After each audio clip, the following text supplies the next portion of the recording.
Venri Chapter 3 Shepard. A few days after the Turian event, she'd done some reassessing of her options. The media had given a good review of the evening, thankfully. The pressure was slightly off, but she was aware changing circumstances were going to dictate changing strategy. The focus was back on her being a Spectre, on Garrus being a Spectre, something that was neutral territory. She'd been trying to think of what she could do to get the Normandy back. She should never have given her back or relinquished command. Well, that wasn't true. She couldn't have just taken off with the ship. As much as she might have wanted to do exactly that, she'd done the right thing. The only thing that would give her the chance to get back in the fight with the Alliance's support, or the Citadel's. It hadn't occurred to her that the Normandy would be taken from her, but it should have. She'd assumed they'd be right back out on the Normandy in days with full support. She had underestimated the denial capacity of frightened people. The Council was letting people go back to sleep like the night watchman saying all is clear. All is not fucking clear! Everybody was waiting for something. She was waiting for more attacks, the Council was waiting until she was marginalized, and the Alliance was waiting to see what happened, and as a result, what to do with her. Anderson was on the Council, but he was swamped with the backlash. She couldn't compete with government and political entities that had the ear of reporters who wanted to hear a better story than the one she had to present. She only had the truth.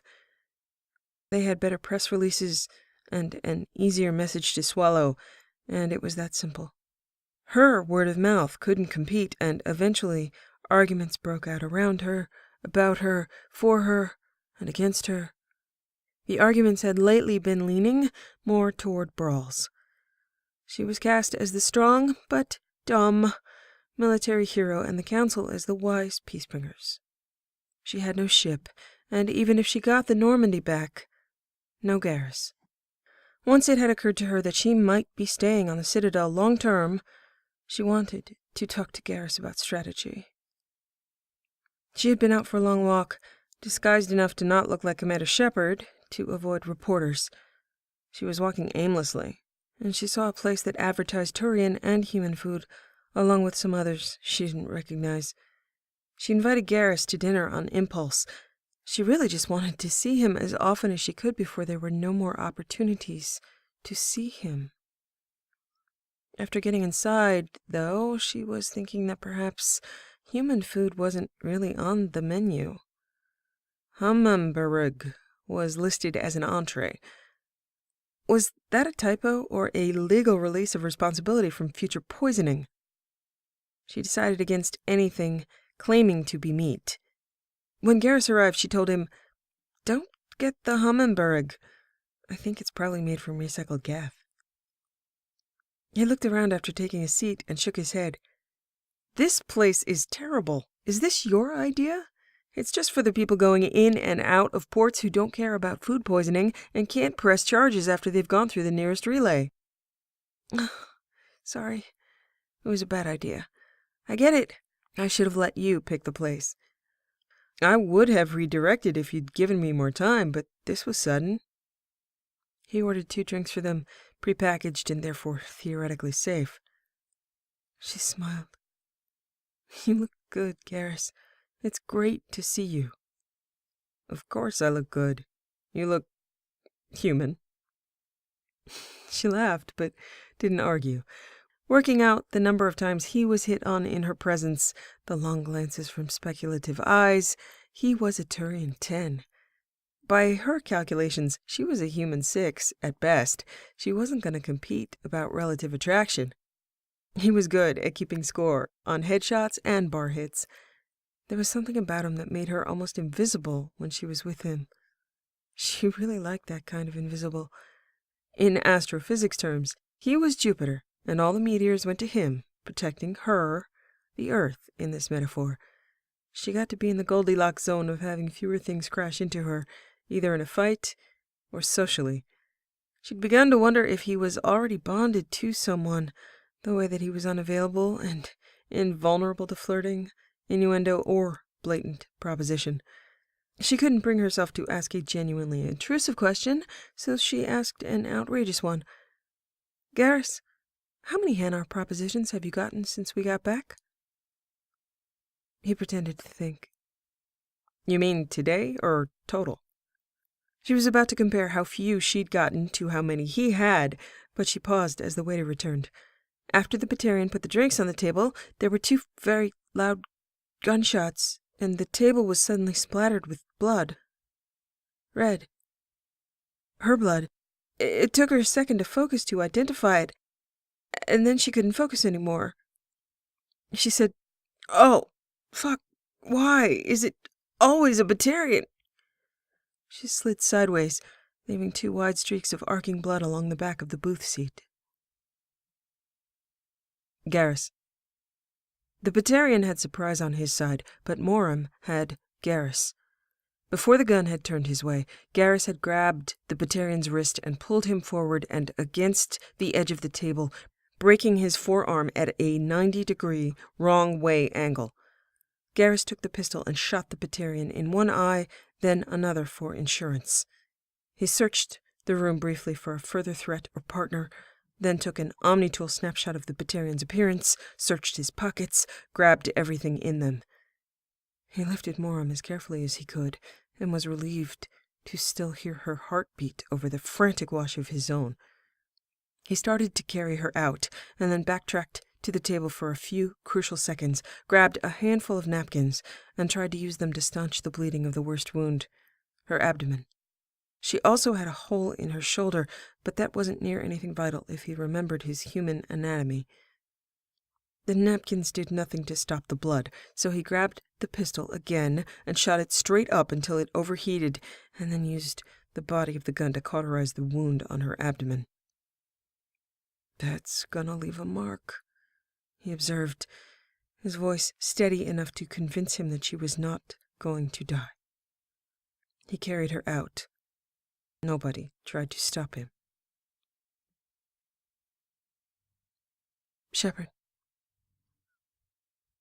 She woke up in unfamiliar circumstances and tried to sit up, immediately regretting the impulse. It felt like her gut was singed, inside and out, with someone actively sewing her shut with burning knitting needles. She felt like throwing up. Lying back down made it no better. She tried to remember what in hell had happened to put her here and where here was, but the inside of her head was filled with pain and new detonations of bright fire that licked away at her concentration and left her vision blurred. She heard footsteps and was afraid suddenly, the impulse to run away, to hide, clawing from the base of her brain, amorphous and imperative. Cold panic sliced through her, and she looked around, seeing a door, but not knowing what a door was. Seeing a floor, but not knowing what a floor was. The blur of blue and bone reached for her, and she tried to pull away, ineffectively. Hands gently holding her upper arms, trying to... She didn't know. Trying to... hurt her? A voice cut through her panic. "Venri, you're safe." She responded less to the words, and more to the tone. She knew that voice. Safety came from that voice. The blur of blue and bone was... Garrus. She forgot the name and then remembered it. Garrus. Panic leached away, and she listened.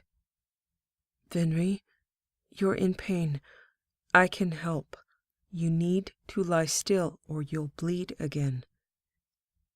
She briefly remembered being shot, and then that was gone again. Her eyes didn't focus, but she did stop thrashing. Garrus. He realized she was listening, trying to hear him. He'd had a contact he trusted to keep her mouth shut, especially with the size of the bribe he'd provided, operate on Moram to the best of her ability, but she'd lost a lot of blood. He'd moved her from the primary surgery location and then broken into an unoccupied apartment, due to stay that way, as the owner was off the Citadel, which he learned through C-Sec channels. He knew not to take her to a hospital on the Citadel. How many indoctrinated Batarians were out there waiting to shoot her? It didn't even take indoctrination right now. All you needed was someone with a grudge for no real reason except that the Council was a group of cowards willing to make her a target, and the Alliance was doing nothing to defend her. It wasn't paranoia to believe she wouldn't survive long if it were known. A convenient riot, a lethal addition to her medications, the list of possible ways she could die made him certain of his choices. Her stupid choice of a restaurant proved she knew nothing about how things worked on the Citadel, and it was up to him to protect her. A waiter shooting her meant planning. They were last-minute plans, so her plans were known in real time, and she was a target. She was under surveillance. He'd tried to reach Dr. Chakwas, but she was not on the Citadel. He'd considered Dr. Michelle, but that would put her in more danger than he was willing to risk. He did what he could while she was in surgery to destroy the evidence of the attack. There wasn't much in the way of surveillance, a few cameras, which were easy to hack and alter. No alarm was raised because the place was nearly empty, and a shooting wasn't all that unusual near the ports anyway to the average citizen, as long as it wasn't about them.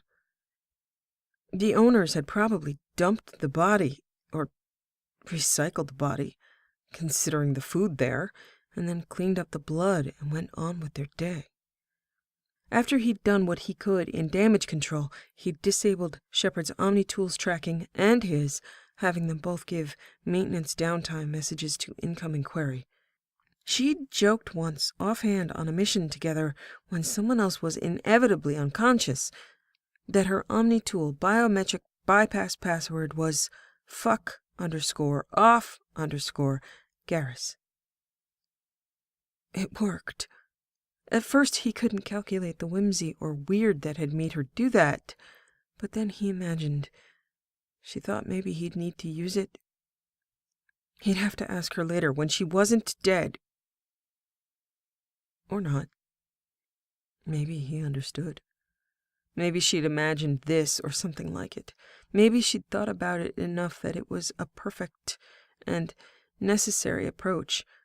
Don't raise the alarm, but plan for it. Make it casual. Make it outrageous. Make it private. Enough to not be heard by another. Enough to be dismissed as a joke. Enough to be remembered later in emergency. She didn't know his password, and that bothered him now. Her shoulder was fine, but abdominal wounds were painful and dangerous. He was drowning her in sedatives, antibiotics, and anesthetic, but she surfaced unpredictably.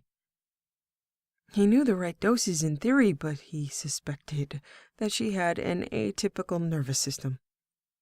He almost laughed. Atypical. She had biotics able to fry groups. Warp was her favorite, and obviously easily called to memory when she felt threatened. He'd rather not aggravate that part of her again. He'd be unwilling to fight back, and then dead. He couldn't restrain her biotics, only convince her not to use them. He hadn't thought to get paralytic agents and wasn't sure he'd use them if he had them. He'd have to check her breathing by the minute if she were deathly still. Then there was the idea that she could be in pain and paralyzed, unable to express it. That was unbearable as an option.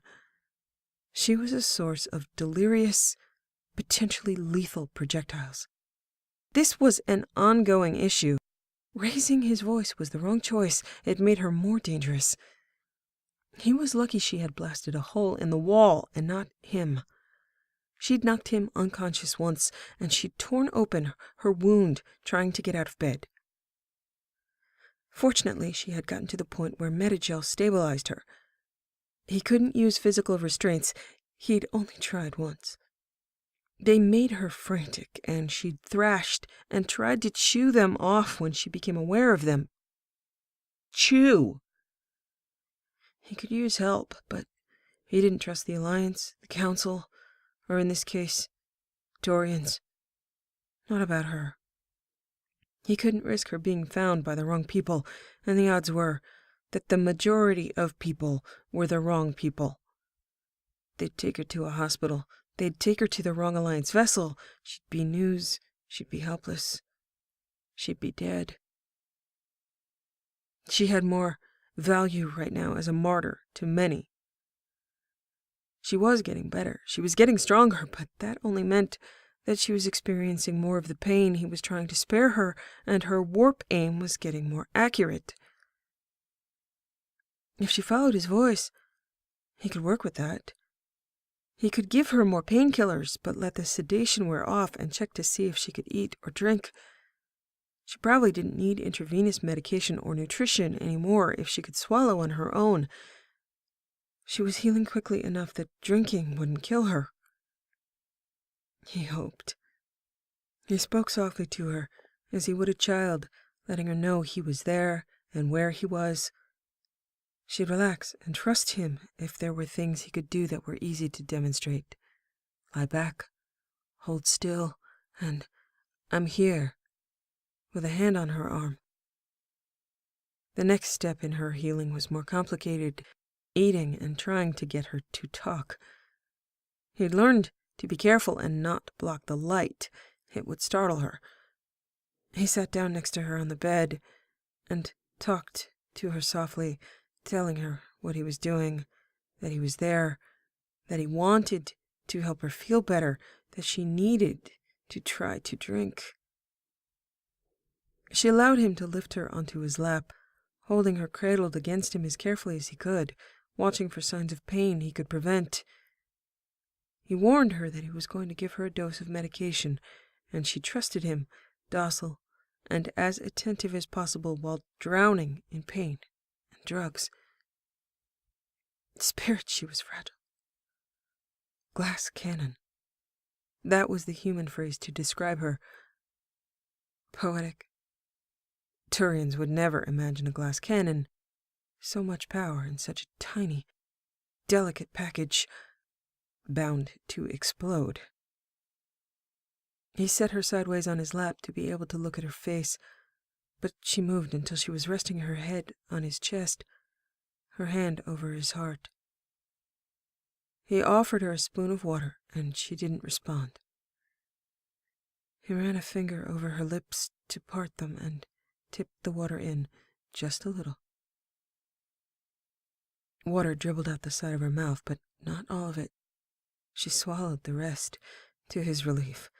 To encourage her, he said, "Yes, Venri. Good."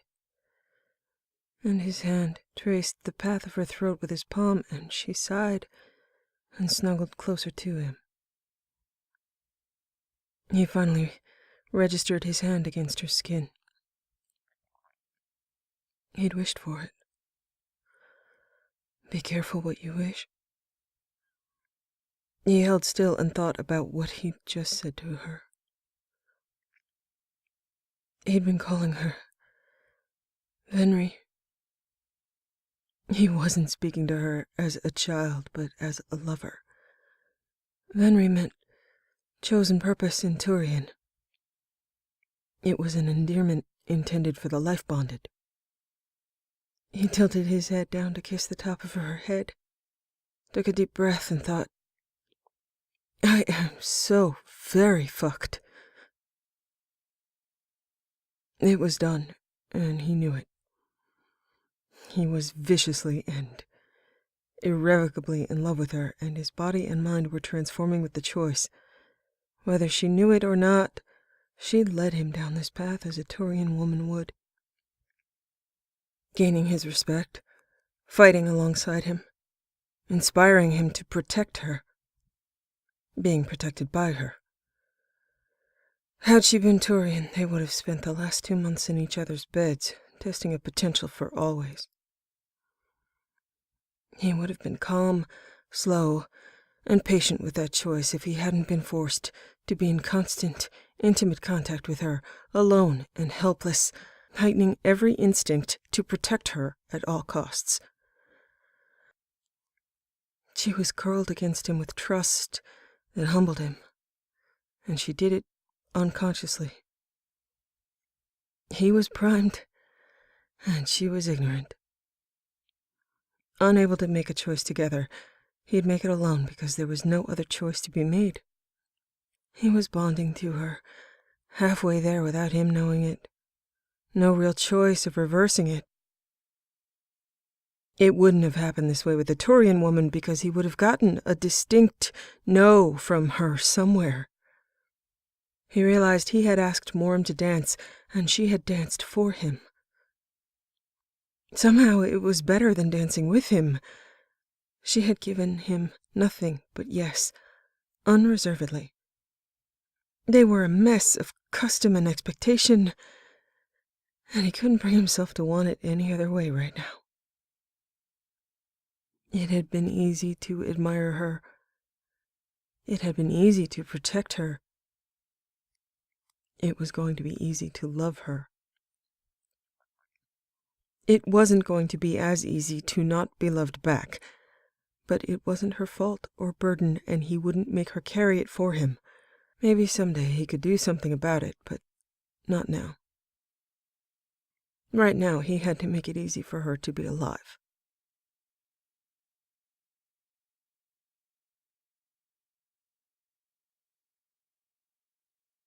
The worst was past, and he had settled into an easier phase of caring for her. She was calm around him, and he read to her to keep it that way. He even recorded the sound of his voice on a loop and turned it on so he could leave her briefly to do some research, make a call, take a shower, or eat. He bathed her, washed her strange hair, fed her, and kept her out of pain and calm as much as he could. Her color was getting better. With the injury and without her makeup, she started out with a grayish cast to her skin. Alarming.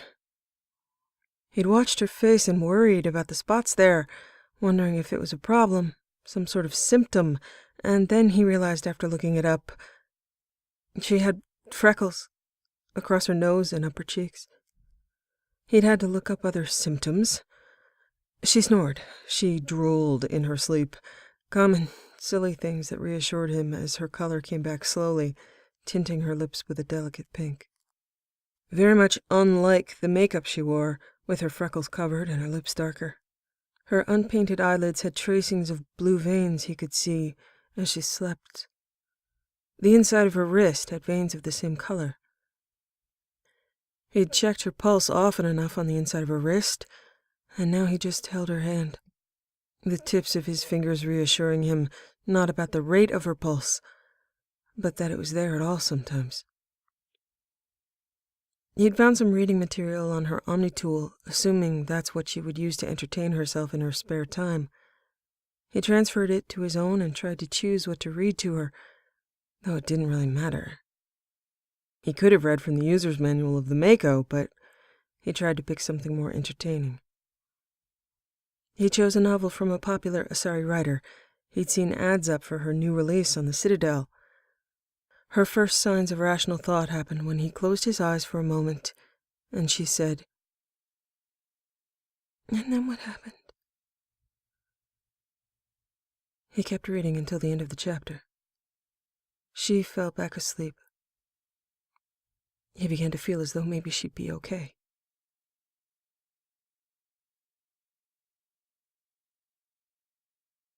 She was going to be okay if he didn't kill her first. After he'd kept her alive, she was ready to get herself killed again, immediately, as far as he could tell. He'd taken to sleeping in the same bed with her because he could tell if she was moving or restless more easily than if he was in a chair.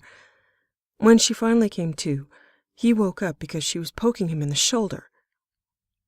She lifted her shirt to look at her dressed wound, tilted it toward him, and said, "What the hell happened? Are we married now? Is this some Turian honeymoon thing?" He almost laughed because it probably was some kind of Turian honeymoon thing, yes. Seeing her obnoxious and defying the pain had lifted his deeper worries, that her blood loss or his care had resulted in permanent damage. He considered his responses, and then said, "Yes, it was a lovely ceremony, and you wore blue. If you don't remember, it's because you missed it all for a shot at crap food at the docks and you were unconscious for the fun parts. She was back to herself. She remembered the waiter and remembered the pain and asked questions about what had happened since. She, unfortunately, didn't agree that she was in any danger. Well, not any danger that she couldn't handle.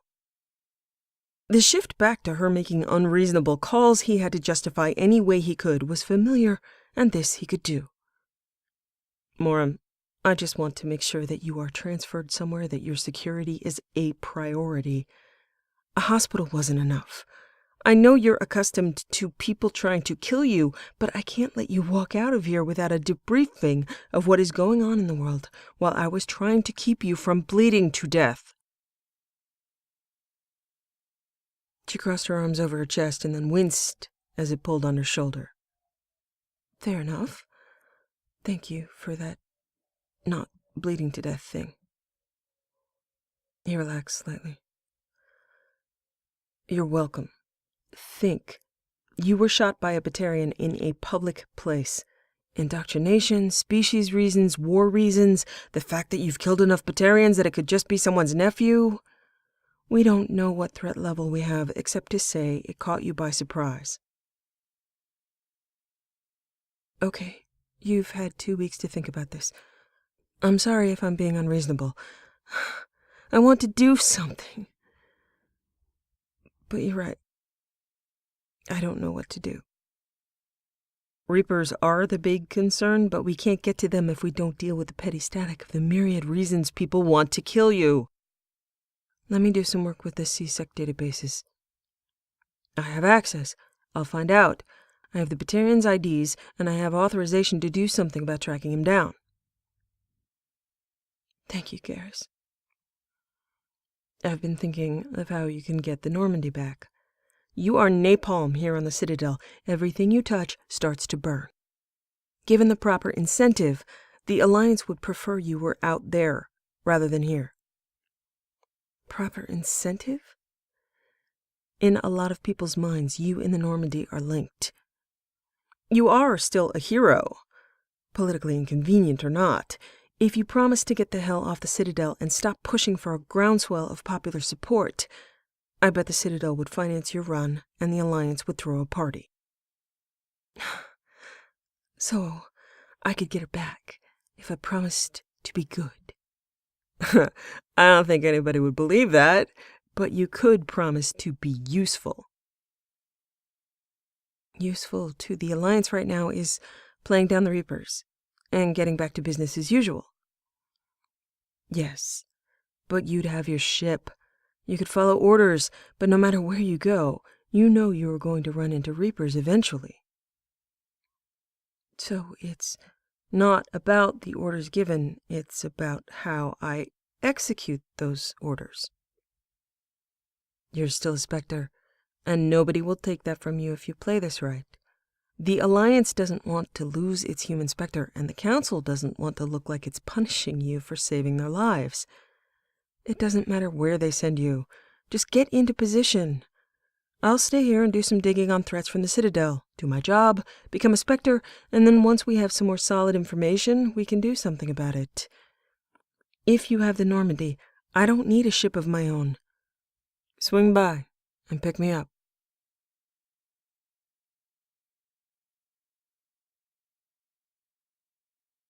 Shepard.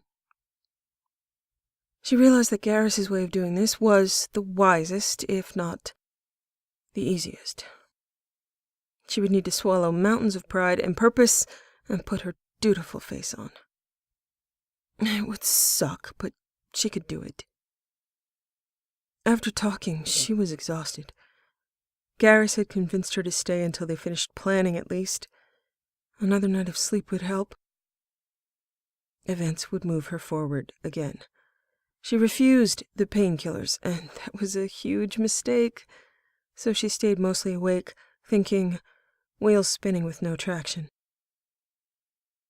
Garrus had watched over her, kept her safe for 2 weeks, during which she had been a huge liability, she knew. He hadn't mentioned it, but there was a hole in the wall. When she'd been training at biotics, when she'd had nightmares when she was younger, she'd made holes like that.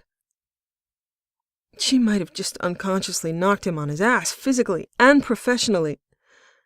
She wondered if this would cost him his slot at CSEC, at Spectre training. Her naive PR attempt cost them time, cost them effort. She was less angry at the Batarian and more at herself for thinking she could just friendly her way out of a problem of this magnitude. She was appalled at herself for involving Garrus. She was not a politician. She wasn't even a street-smart citizen if the streets were the Citadel. She couldn't do this with a frontal assault, and it put Garrus in direct fire to compensate for her dumbass call. She didn't deserve him. She knew it in her bones. She wasn't one to throw away luck, though. She didn't deserve him, and she was lucky to have him. She would get out of his... not his hair. His fringe. She'd get out of his fringe and let him become the unbelievably talented officer that deserved his own command she knew him to be. Hell, maybe she should hand the Normandy over to him when he gained his Spectre status. She bet he would have found a way to keep Ashley alive. Maybe he could have saved the Alliance fleet with better choices along the way. He'd suggested saving them and sacrificing the Council. She should have listened. Maybe she'd see him happy with a woman. Maybe if she kicked Reaper ass, they could have kids or adopt kids that would live, not knowing war. Fuck. Everything hurt. Her shoulder, her stomach, her brain. She missed his voice. Well, she'd better get used to missing him, because she needed to get the hell out of his way.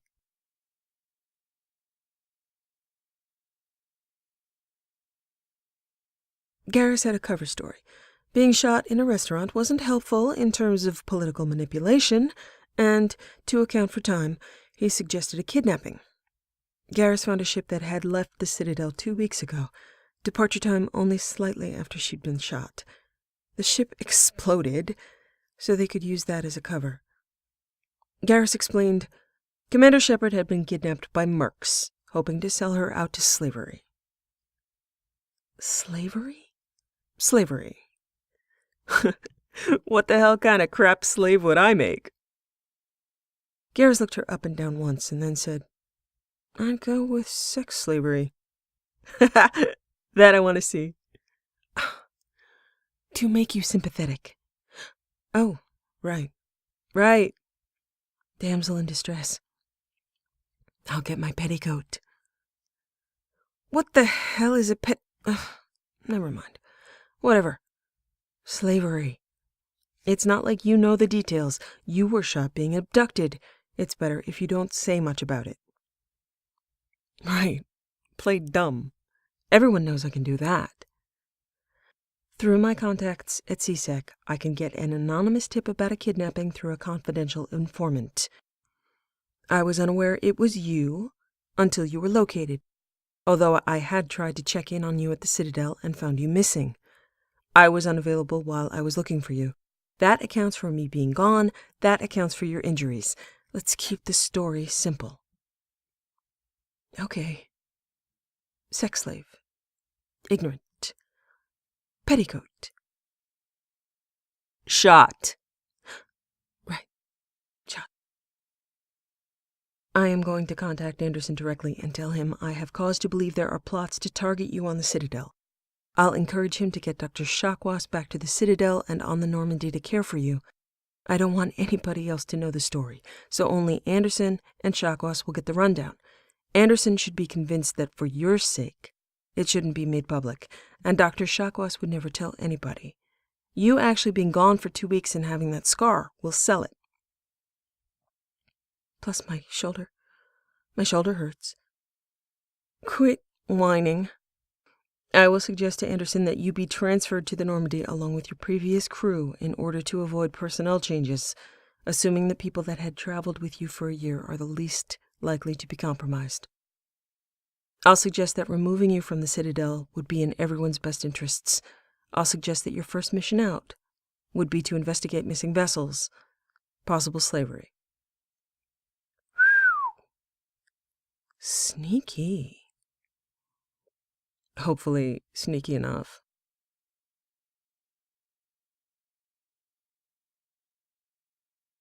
It was sneaky enough. Anderson was sympathetic enough to make Shepard feel guilty, which probably added poignancy to her subtle air of brave victim. The pain and her reaction to missing Garrus helped make it appear genuine. She was authorized to transfer immediately to the Normandy medbay, where Garrus escorted her directly to Dr. Chakwas. After Garrus left, promising to check on her soon, Dr. Chakwas tisked over the barbaric care she'd received and did some terrible things that fortunately Shepard was given the good drugs to avoid experiencing. The crew was reassembled hastily, and she had her command transferred back to her, to be active as soon as Dr. Chakwas released her, which would be within a few days. The Normandy's repairs would be done, and they'd be off on their way. When it was time to say goodbye, she smiled and said, "I'm going to miss you, Garrus." And meant, I don't think I'll be able to sleep without the sound of your voice.